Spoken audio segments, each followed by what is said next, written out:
Saudi Arabia announced that it will apply for the first RMB loan from China. This is truly an unprecedented first time. In my opinion, this is also the first step in the internationalization of the RMB. Everyone knows that Saudi are so rich, and their rich reputation spreads all over the world. After all, their powerful oil business has accumulated strong capital. The Saudi Sovereign Wealth Fund is the largest fund in the world, with funds exceeding $600 billion. So, why does Saudi Arabia, which is so rich, apply for RMB loans?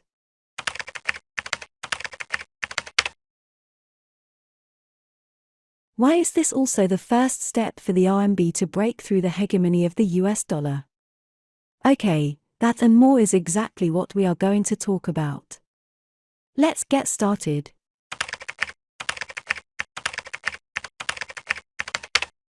This is the first cooperation between the Export-Import Bank of China and a Saudi financial institution.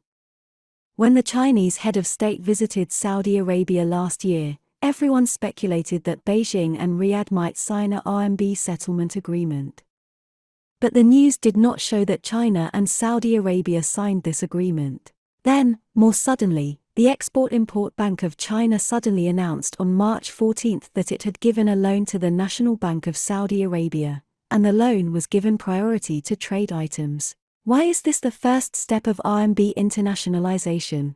Well, if a country's sovereign credit currency wants to go to the world, the first step is to become the willing choice of world trade settlement, capital investment, and foreign exchange reserves of other countries is to let other countries hold your currency. But as we all know, China has a long-term foreign trade surplus, and it is mainly settled in US dollars and euros. Therefore, there is not much RMB in the international currency pool. Assuming that there are other countries willing to use RMB to do business with China, but they have no RMB to use. If there is no RMB in the international market, how can RMB be internationalized? The best solution to solve this problem at this stage is actually to provide RMB loans to countries and regions that are willing to use RMB as the settlement currency to do business with China. In the long run, China needs to gradually transform from a country with a trade surplus to a country with a trade deficit. In short, the renminbi must be brought into the international community. But in the end, China must become a country with a trade deficit in order to gradually increase the number of renminbi in the international market. That's why I think that the loan provided by the Export-Import Bank of China to Saudi Arabia is more important to the goal of RMB internationalization than the number of economic and trade agreements and currency swaps signed with Saudi Arabia, because this is the first step of the RMB's entry into the international market. So, why does Saudi Arabia, which is so rich, apply for RMB loans? In my opinion, there are three main reasons. First, Saudi Arabia's RMB foreign exchange reserves are insufficient, but the rapid expansion of China-Saudi Arabia trade cooperation has led to a surge in Saudi Arabia's demand for RMB. In the trade between China and Saudi Arabia, the two parties mainly settle in US dollars, and the proportion of RMB settlement is very low. In 2021, Saudi exports to China totaled $56.9 billion, while China's exports to Saudi Arabia totaled $30.3 billion, leaving Saudi Arabia with a trade surplus of $26.6 billion. In addition, Saudi Arabia still needs to spend billions of dollars every year to buy some Chinese weapons, and Saudi Arabia still has a lot of money left. But it is different now. By the end of 2022, Saudi Arabia has signed 34 investment agreements with China, covering various industries such as solar energy, hydrogen energy, photovoltaic energy, information technology, cloud services, transportation, logistics, real estate, and medical care. This means that Saudi Arabia's technology imports and commodity imports from China will increase significantly. China has been actively promoting the internationalization of the renminbi and does not want to be too dependent on the US dollar.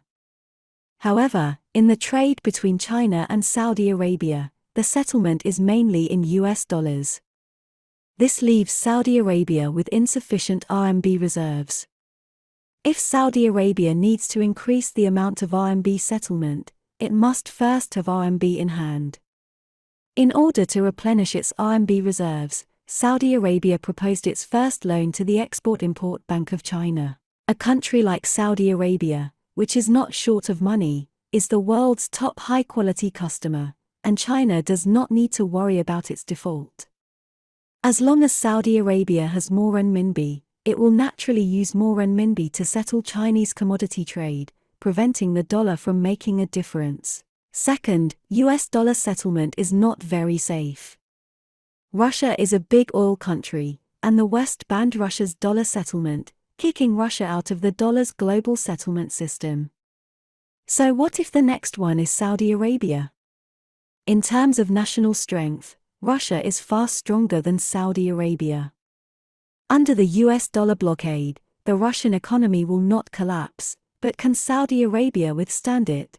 Therefore, Saudi Arabia must find Plan B in advance, and the Plan B is the renminbi. Saudi Arabia needs to promote the diversification of the international trade settlement system, and the RMB can give Saudi Arabia another sense of security. Third, the reconciliation between Saudi Arabia and Iran has led to a sharp increase in Saudi demand for RMB. Iran is a country blocked by the US dollar, and the US dollars in Saudi hands cannot be invested in Iran. After Saudi Arabia and Iran reconciled, Saudi Arabia has made it clear that it will invest in Iran immediately. The euro and the US dollar cannot be used in Iran, and only the renminbi can be used as a third substitute currency to enter Iran unimpeded. Therefore, if Saudi Arabia wants to invest in Iran, RMB is the best international currency. I have also noticed that Iran is becoming a key for China to pry open the hegemony of the United States in the Middle East. One of the important reasons why Iraq allows the use of RMB for settlement in trade with China is that Iraq has been sanctioned by the US dollar for reselling Iranian oil. So what should Iraq do if it wants to continue reselling Iranian oil and wants to escape US dollar sanctions? Isn't it to use RMB directly? Can Saudi Arabia invest in Iran with dollars, euros, or renminbi? China, Russia, and Iran went to the Gulf of Oman to hold a joint maritime exercise, which is also organized by the Iranian group. The Gulf of Oman is the gateway to the Strait of Hormuz, which in turn is under Iranian control. Iran has pulled the Chinese Navy to the Gulf of Oman for joint naval exercises. Doesn't this allow the Chinese Navy to extend its influence deep into the Strait of Hormuz? And on the right side of the Gulf of Oman is Gwadar port in Pakistan, which can provide logistical support. With a logistics support base, joint operations with teammates, and a training ground for exercises, and guarding the gate of the Persian Gulf, isn't the Chinese Navy gaining a firm foothold in the Middle East?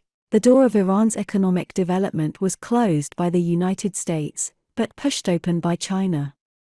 Saudi Arabia and Iraq followed behind China, pulling Iran forward together.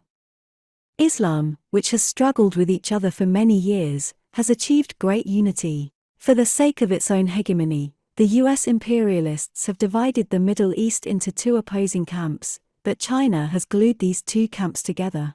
Saudi Arabia proposed the first renminbi loan to China.